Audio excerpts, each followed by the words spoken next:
মালহামাতুল কুবরা launch করার পরে আল্লাহ রাব্বুল আলামিন এই মুসলিম উম্মার এই দুরবস্থা কাটানোর জন্য ইমামুল মাহদিকে পাঠাবেন ইনশাআল্লাহ। এরপর শাম থেকে একটা বাহিনী তার সাথে যুদ্ধ করতে আসবে। আল্লাহ পাক তাদেরকে মক্কা মদিনার মাঝখানে বাইদা নামক জায়গায় ধসিয়ে দিন, ধসে যাবে, সব আসতে পারবে না। তারপরে বনু কালব নামে একটা গোত্র থাকবে আরবে, ওই কালবের সাথে ইমাম মাহদি যুদ্ধ হবে, ইমাম মাহদি জয়লাভ করবেন ইনশাআল্লাহ। কোত্থেকে আসবেন? নবীজি বলছে যখন দেখবে খোরাসান থেকে ব্ল্যাক ফ্ল্যাগস গুলো বের হয়ে গেছে,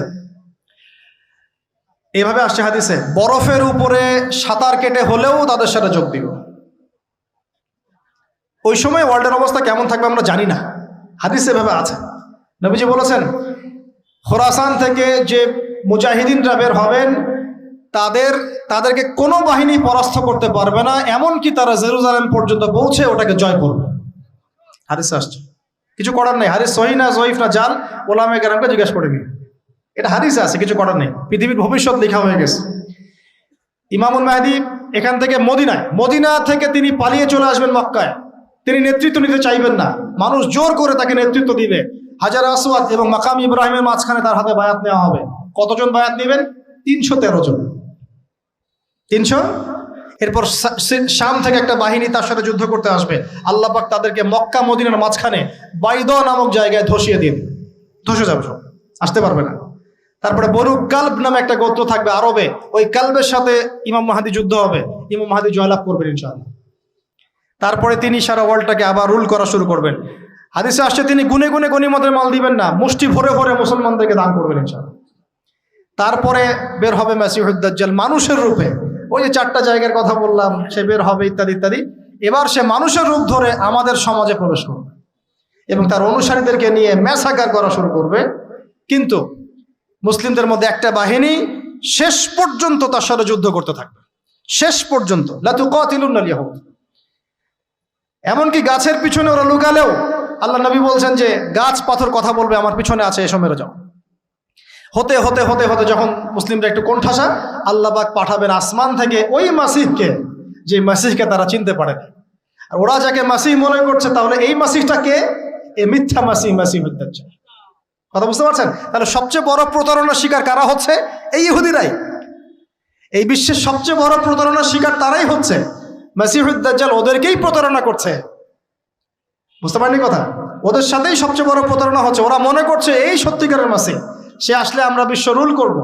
সে সত্যিকারের মাসিহ নয়। ঈসা ইবনে মারিয়াম আসবেন কিভাবে সেটাও এসেছে। 2 জন ফেরেশতার কাঁধে ভর দিয়ে তিনি নামবেন শাম অর্থাৎ সিরিয়ার দামেস্ক শহরের মধ্যে। কোন শহর? দামেস্ক। এই জায়গাগুলো খুব বরকতময়। আল্লাহ নবী দোয়া করেছেন, আল্লাহ শামে বরকত দাও, আল্লাহ ইয়েমেনে বরকত দাও, আল্লাহ শামে বরকত দাও, আল্লাহ ইয়েমেনে বরকত দাও। আর মুসলমানরা বলছিল আল্লাহ রসুল আমাদের নাজদেও বরকত দিতে বলেন, আমাদের নাজদেও বরকত দিতে বলেন। আল্লাহ নবী বলছেন যে নাজদে বরকত না, বরং ওখান থেকে ভূমিকম্প বের হবে, ওখান থেকে শয়তানের শিং বের হবে। চিন্তা করে, ওই যে বললাম নাজদিরা তুর্কিদের বিরুদ্ধে যুদ্ধ করেছিল, অটোম্যান এম্পায়ারের বিরুদ্ধে যুদ্ধ করেছে ব্রিটেনের সাথে হাত মিলিয়ে। ওরাই এখন সারা বিশ্বে, বাংলাদেশে এদের লেসপেন্সার আছে বহুত, বাংলাদেশে এদের বহুত লেসপেন্সার আছে। তারা বলে ওই যে দেখবেন যে যখনই আমরা এগুলো নিয়ে আপনাদেরকে সচেতন করতে চাই, মানে এরা তো খারেজি হয়ে গেছে, উগ্র হয়ে গেছে, এই হয়ে গেছে, সেই হয়ে গেছে, এভাবে করে গভর্নমেন্ট প্রশাসন সবার কাছে আমাদেরকে বিতর্কিত করার চেষ্টা করে। অথচ আমরা কি কারো শত্রু? আমরা কি এই আলোচনাগুলো করে ওয়ার্ল্ডের প্রেক্ষাপট বদলাতে পারবো? পারবো না। কিন্তু আমাদের প্রজন্মকে আমরা জানাতে তো পারবো, যাতে তারা আত্মবিশ্বাসী হয়ে গড়ে ওঠে যে আমরা এই নতজানু মনোভাব নিয়ে পৃথিবী থেকে যাবো না ইনশাআল্লাহ। আমরা পৃথিবী থেকে মাথা উঁচু করেই যাবো ইনশাআল্লাহ। মুসলিমদের হাতেই বিশ্বের বিজয় লেখা আছে। আস্তে আস্তে বিশ্ব ওদিকে যাবে, এটা তো ওদেরকে জানতে হবে। আমরা তো ওদেরকে জানাচ্ছি মাত্র। তো নাশ থেকে বের হবে শয়তানের শিং, এটা বলা হয়েছে। যাই হোক, এখন ঈসা ইবনে মারিয়াম আসবেন এই সিরিয়ার দামেস্ক। চুল দিয়ে টপ টপ করে পানি পড়তে থাকবে, মুক্তা ঝরছে এরকম পানি। তার নিঃশ্বাস যতদূর পর্যন্ত যাবে ততদূর পর্যন্ত কাফেররা মরতে থাকবে। সুবহানাল্লাহ। এমনকি তিনি খুঁজতে খুঁজতে দাজ্জাল পর্যন্ত আসবেন। দেখবেন যে মুসলিমদেরকে অবরুদ্ধ করে রাখা হয়েছে, বলবেন দরজা খুলে দাও। নামাজের ওয়াক্ত হবে, আজান দেওয়া হবে, ফজরের ওয়াক্ত। ভাই আমরা যদি ফজর মিস করি, আমরা আসলে ওই বাহিনীতে যোগ দিতে পারবো না। বেঁচে থাকলেও জানি না আমরা অত বছর থাকবো কিনা পৃথিবীতে, আল্লাহই ভালো জানেন, এটা আমরা জানি না। কিন্তু এই বিজয়ে সুবহে সাদিকের সময় লেখা আছে, আজান হয়ে যাবে, ইমামুল মাহদি তাকে বলবেন ইমামতি করুন আপনি। ঈসা ইবনে মারইয়াম বলবেন না, এই উম্মতের জন্য ইমামতির অধিকার দেয়া হয়েছে। বলেন সুবহানাল্লাহ। তিনি ইমামতি করবেন না, বরং মুক্তাদি হবেন। দরজা খুলে দাও, নামাজ শেষে দরজা খুলে দেওয়া হবে। দাজ্জালকে খুঁজতে খুঁজতে খুঁজতে এই প্যালেস্টাইন, এই জেরুজালেমের বাবে লুদ নামক জায়গায় তিনি পৌঁছাবেন। সেখানে দেখবেন মাসিহুদ দাজ্জাল আছে। দাজ্জাল তাকে দেখার সাথে সাথেই লবণের মতো গলতে শুরু করবেন এবং সেখানে তিনি তাকে হত্যা করবেন। একজন একজন করে এই সন্ত্রাসী যারা এখন এই নিরীহ মানুষদেরকে হত্যা করছে, এদেরকে হত্যা করা হবে একজন একজন করে, একজনকে ছাড়া হবে না। আমি জন্য বলছি, মন থেকে বলছি, এই যে এক একটা আমাদের বাচ্চা, আমার এক একটা বাচ্চার রক্তের প্রতিশোধ নেওয়া হবে ইনশাআল্লাহ। আমাদের এক একটা বোনের ইজ্জতের প্রতিশোধ নেওয়া হবে ইনশাআল্লাহ। এক একজন ভাইকে যে বুলেট ছোড়া হয়েছে এর প্রতিশোধ নেওয়া হবেই হবে ইনশাআল্লাহ। কে নিবেন? ওই যে বললাম, আপনি পারছেন না, আপনি হয়তো বলছেন দোয়া করছেন এতটুকু পর্যন্তই। ইনশাআল্লাহ তাআলা আল মাহদি আর ঈসা ইবনে মারইয়াম সেটা করে দেখাবেন। তারপরে সেখান থেকে তিনি ইসলামী খেলাফা রিস্টোর করবেন। উর্বর হবে মাটি, সবুজ শ্যামল, বৃষ্টিপাত বেশি হবে, এগুলো হতে থাকবে। এর মাঝখানে আবার ইয়াজুজ মাজুজ বের হবে। ইয়াজুজ মাজুজ বের হওয়ার পরে পৃথিবী ম্যাসাকার করবে। তারা এমনভাবে পৃথিবীতে ম্যাসাকার করবে যে ঈসা আলাইহিস সালাম এবং তার অনুসারীরা তুর পাহাড়ে গিয়ে লুকাবেন, আত্মগোপন করবেন এবং তাবারিয়া হ্রদের পানি তারা খেয়ে ফেলবে। পরের দল এসে বলবে কোনো এক সময় মনে হয় এখানে পানি ছিল, মানে পানি সব খেয়ে সাবার করে ফেলবে। আর বুঝতে পারছেন? ঈসা আলাইহিস সালাম দোয়া করবেন, আল্লাহ এই আযাব থেকে আমাদেরকে তুমি বাঁচাও। আল্লাহ পাক তখন তাদের ঘাড়ের মধ্যে একটা ভাইরাস দিয়ে দিবেন, ভাইরাস, পোকা ভাইরাস। এক ভাইরাসের সব ইয়াজুজ আর মাজুজ শেষ। এরপরে পৃথিবীতে বৃষ্টি বর্ষণ শুরু হবে। আল্লাহ পাক কোথা থেকে জানি পাখি পাঠাবেন, ওই যে আবাবিল পাখি পাঠিয়েছিলেন না, এরকম কোথা থেকে পাখি পাঠাবেন বড় বড় নখওয়ালা। এরা ওদের দেহগুলো উঠাবে, মহাবিশ্বের কোথাও গিয়ে ফেলে দিবে, জানি না আমরা কোথায় ফেলবো। এগুলো রূপকথা মনে হচ্ছে না অনেকের কাছে, এগুলো সত্য, হাদিসে আসছে। একটা একটা শব্দ সত্য। এরপর 40 বছর এভাবে চলে যাবে, ঈসা আলাইহিস সালাম ইন্তেকাল হবে। তারপরে হাদিসে আসছে মানুষ আবারও খারাপ হওয়া শুরু করবে। এত খারাপ হবে, এত জঘন্য হবে যে আল্লাহ শব্দটা বলার মতো একটা মানুষ আর পৃথিবীতে থাকবে না। একটা মিষ্টি মৃদু একটা বাতাস আসবে, এই বাতাস মুমিনদের বগলের নিচ দিয়ে প্রবাহিত হবে এবং যার অন্তরে এক সরিষা দানা পরিমাণ ঈমান আছে, ওই বাতাসে তার জান কবজ হয়ে যাবে। বাকি থাকবে সব এই যে গরু, ছাগল, হাঁস মুরগির মতো মানুষ, গবাদি পশু। আল্লাহ বলার মতো মানুষ নাই, রাস্তা মোড়ে মোড়ে জেনা করবে। এটা আরো অনেক পরের কথা, অনেক পরের কথা। আমরা ওই যুগ দেখতেও চাই না, বাঁচতেও চাই না ওই যুগে, তাই না ভাই? আল্লাহ পাক বলছেন এরপরে, আল্লাহ রাসূল সাল্লাল্লাহু আলাইহি ওয়াসাল্লাম বলছেন এরপরে একদিন সকালে হঠাৎ করে দেখবে কেনা বেচা করতে করতে, কথা বলতে বলতে, পানি পান করতে করতে, খাবার খেতে খেতে এই যে পশ্চিম দিক থেকে সূর্য উঠে গেছে। তার মানে কি ওই দিন কিয়ামত হয়ে যাবে এবং এটা এত ফাস্ট হবে, এত দ্রুত হবে। আল্লাহ রাসূল সাল্লাল্লাহু আলাইহি ওয়াসাল্লাম বলেছেন যে কেউ বাসায় ফিরে যাবে, আহাল পরিবারের সাথে একটা দেখা করবে, এই সুযোগ পাবে একদম ইনস্ট্যান্ট। একটা বজ্রনীনাদ, প্রচন্ড মানে শব্দ, এটাতে বিকট একটা শব্দে পুরো মহাবিশ্ব তোলপাড় সৃষ্টি হয়ে যাবে, একদম শেষ। এই হলো সিংহার প্রথম ফুক, শেষ, সব ডেট। এই যে আমাদের এত বাহাদুরি, এত কিছু সব শেষ, মানে পৃথিবী আস্তে আস্তে ওর শেষের দিকে যাচ্ছে। এগুলো ভাই বিশ্বাস করেন, পৃথিবীর সমস্ত সংগঠন, জালেম, কাফের, ফাসেক, মুশরিক, মুনাফিক যা আছে পৃথিবীতে একত্রিত হয়েও এই সত্যটাকে কেউ টলাতে পারবে না। আমরা সারা মুসলমানরা মিলেও যদি এই সত্যটাকে টলাতে চাই, পারবো না। মানে আস্তে আস্তে আলটিমেট গোল এটাই পৃথিবীর। এরপরে কিয়ামত, তারপরে তো আপনারা জানেন কি হচ্ছে। ফামান ইয়ামাল মিসকালা যাররাতিন খায়রান ইয়ারাহ, এক চুল পরিমাণ যদি ভালো কাজ কেউ করে থাকে তাকে সেটা দেখানো হবে।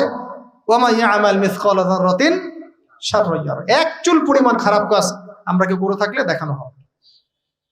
তবে যারা লা ইলাহা ইল্লাল্লাহ এই তাওহীদের উপর থাকবে, যত বড় গুনাহ করুক না কেন আল্লাহ মাফ করে দেবে ইনশাআল্লাহ, ইনশাআল্লাহ। কারণ আমাদের জন্য নবী সাল্লাল্লাহু আলাইহি ওয়াসাল্লাম সুপারিশ করবেন। তাই বলে কি আমরা গুনাহ করতে থাকবো এখন? এটা নবী সাল্লাল্লাহু আলাইহি ওয়াসাল্লামের শান, তার মর্যাদা। আল্লাহ রাসূল সাল্লাল্লাহু আলাইহি ওয়াসাল্লাম এই কথা বলে গিয়েছেন যে কবিরা গুনাহগার মুসলমানদের জন্য আমি সুপারিশ করব। তাওহীদের উপর যারা থাকবে ইনশাআল্লাহ জান্নাত, শিরকে থাকলে, কুফরিতে থাকলে জাহান্নাম ছাড়া কোনো গতি নাই। এই হলো পৃথিবীর শেষ। আমরা তো জান্নাতে যেতে চাই কি চাই না ভাই? তাহলে এখন আমরা জানি যে এই অবস্থা কেন হচ্ছে, কেন জেরুজালেম নিয়ে এত কিছু হচ্ছে, কেন ওখানে ওরা এত অত্যাচার করতেছে। ওরা কি চায়? ওরা চায় এই জায়গা শুধু না, পুরো হোলি ল্যান্ডটা দখল করতে চায়। তারা দাজ্জালের জন্য মঞ্চ প্রস্তুত করতে চায়। সোজা কথা, তারা মুসলিমদেরকে সেখান থেকে বের করে দিয়ে ওই জায়গাটা একটা দাজ্জালীয় স্টেট কায়েম করতে চায়। সেখান থেকেই মাসিহুদ দাজ্জাল বিশ্বকে নেতৃত্ব দিবে, এমনটা আসতেছে ভবিষ্যতে। তবে সেই নেতৃত্ব, সেই রাজত্ব, সেই ক্ষমতা চিরস্থায়ী হবে না। মুসলিমরা আবার জেগে উঠবে ইনশাআল্লাহ। ওই জায়গায় ঈসা আলাইহিস সালাম যতক্ষণ খিলাফা কায়েম করছেন না, কিয়ামত হবে না ইনশাআল্লাহ। তো এখন আমাদের কাজ কি বলেন? চুপচাপ গল্প শুনলাম, হাত গুটিয়ে বসে থাকবো? আমাদের ক্ষমতার মধ্যে আমরা কি করতে পারি? আমরা কি প্রত্যেক 5 ওয়াক্ত নামাজে আমাদের ভাইদের জন্য দোয়া করতে পারি? পারি কি না ভাই? পারি কি? খাবো কিভাবে ভাই? আমাদের ভাইরা পানি পাচ্ছে না, আমাদের বোনরা ওখানে বাচ্চার লাশের টুকরো নিয়ে দৌড়াদৌড়ি করতেছে, ওদের খাবার বন্ধ করে দেওয়া হয়েছে, পানি বন্ধ করে দেওয়া হয়েছে, ইলেকট্রিসিটি নাই, ইন্টারনেট নাই, বোম্বিং, এরকম একটা অবরুদ্ধ করে একটা এতটুকু জায়গার মধ্যে 22 লক্ষ মানুষকে অবরুদ্ধ করে বোম্বিং করা হচ্ছে। কিভাবে খাবো আমরা? যদি আপনি ব্যথিতও না হতে পারি, তাহলে আমার মধ্যে ইমানের আর কি বাকি আছে? আমাদের সুযোগও নাই যে আমরা সবাই 10-20 টাকা করে তুলে রাষ্ট্রীয়ভাবে একটা বড় তহবিল পাঠাবো, সেই সুযোগটাও আমাদের কাছে বন্ধ করে দেওয়া হচ্ছে। পারবেন না আপনি? এখানে অনেক প্যাচ আছে, এখানে অনেক মায়ের প্যাচ আছে, অনেক ব্যাপার স্যাপার আছে, ওয়ার্ল্ড অ্যাফেয়ার্স, এগুলো আপনারা বুঝবেন না। আর অনেক ক্ষেত্রে আমাদের পলিটিশিয়ানরা মাজুর, কিছু করার নাই, তারা যদি চাও তাও কিছু করতে পারবে না। এইভাবে আপনাদের হাত পা আমাদের বেঁধে ফেলা হয়েছে চতুর্দিক থেকে। তো আমরা তো দোয়া করতে পারি কমপক্ষে, নাকি? প্রত্যেক ফরজ নামাজে দোয়াটা করতে পারি তো। কুনুতে নাজেলা পড়বেন, কুনুতে নাজেলা মানে জালেমের উপর বদদোয়া, এটা পড়বেন শেষ রাত্রে। ইনশাআল্লাহ আল্লাহ পাকের কাছে দোয়া করলে আল্লাহই ফয়সালা করবে ইনশাআল্লাহ। আমরা দোয়া করব আমাদের মুসলিম ভাই বোনদেরকে আল্লাহ হেফাজত করুন, তাদেরকে আল্লাহ পাক যেন খাবারের ব্যবস্থা করে দেন, পানির ব্যবস্থা করে দেন, তাদের জানমাল সম্মান যেন আল্লাহ হেফাজত করেন, আল্লাহ পাক তাদেরকে জালেমের হাত থেকে যেন হেফাজত করেন। আমরা সব ধরনের জুলুমের বিরুদ্ধে। অন্যায়ভাবে কোনো অমুসলিমকে হত্যা করা যায় আছে? নাই। এখানে অনেকে অনেক প্রশ্ন তোলেন, আমার একটা প্রশ্নের উত্তর দেন। 1917-18 সালে এসে ওরা যখন আমাদের ভূমিগুলো দখল করা শুরু করলো, দখল করে আমাদেরকে উচ্ছেদ করা শুরু করলো, ওই সময় থেকেই কি তারা যুদ্ধের সূচনা করে নাই? বলেন তো, যুদ্ধটা কি এখন শুরু হয়েছে? 100 বছর থেকে চলতেছে এটা তো এমন নয়। আমরা যখন আক্রমণের শিকার হয়েছিলাম 71-এ, আমাদের বাপদাদারা গেরিলা ওয়ার করেছিল না? তখন কি তারা সন্ত্রাসী ছিল? আমরা যদি তখন হাত পা গুটিয়ে বসে থাকতাম, তখন তো পাকিস্তানিরা আরো চেপে ধরতো, আমাদেরকে পুরো জায়গায় দখল করে ফেলতো, তাই করতো না? তাহলে যাদের জায়গায় এভাবে দখল করে ফেলছেন, তারা যদি প্রতিহত করে, প্রতিবাদ করে, কথা বলে, ঢিল ছোড়ে, আপনি কি তাকে সন্ত্রাসী বলবেন? আমরা দোয়া করব আল্লাহর কাছে, আল্লাহ পাক যেন আমাদের ভাই বোনদেরকে হেফাজত করেন, আল্লাহ পাক যেন আমাদের মুসলিম বিশ্বের নেতাদেরকে একত্রিত হওয়ার তৌফিক দান করেন, ঈমান দান করেন, আল্লাহ পাক যেন তাদেরকে ঐক্যবদ্ধভাবে এই জালেমদের বিরুদ্ধে পদক্ষেপ নেওয়ার তৌফিক দান করেন। আমরা দোয়া করব, আমরা কুনুতে নাজেলা পড়ব, প্রয়োজনে আপনি ওদের পণ্যগুলো ঘৃণা ভরে বয়কট করে দিবেন। এগুলো দিয়ে ব্যবসা করে বুলেট কিনে, সেই বুলেট আমার ভাইয়ের বুকে চালায়, কিনলাম না পড়া, কি আমাদের দেশীয় প্রোডাক্ট নাই? কি করতে পারি? এর বেশি কিছু করার নাই। আমি তো বললাম এখানে বড় বড় লেকচার দিয়ে কোনো লাভ নাই, আমি আসলে কিছুই করতে পারবো, শুধু আপনাদেরকে জানালাম আসলে কি হচ্ছে, কেন হচ্ছে, ইতিহাসটা কি, সামনে কি হতে পারে।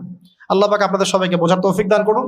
আমাদের সন্তানদেরকে এই গল্পগুলো বলে যাবেন, যাতে ওরা কনফিডেন্ট হয়ে বড় হয় এবং তাদের আত্মবিশ্বাস আকাশের মতো বড় হয়। আল্লাহ রাব্বুল আলামিন আমাদের সবাইকে আজকের আলোচনা বোঝার তৌফিক দান করুন, আমল করার তৌফিক দান করুন এবং আমাদের এই দুনিয়ার হায়াতটাকে মূল্যায়ন করার তৌফিক দান করুন।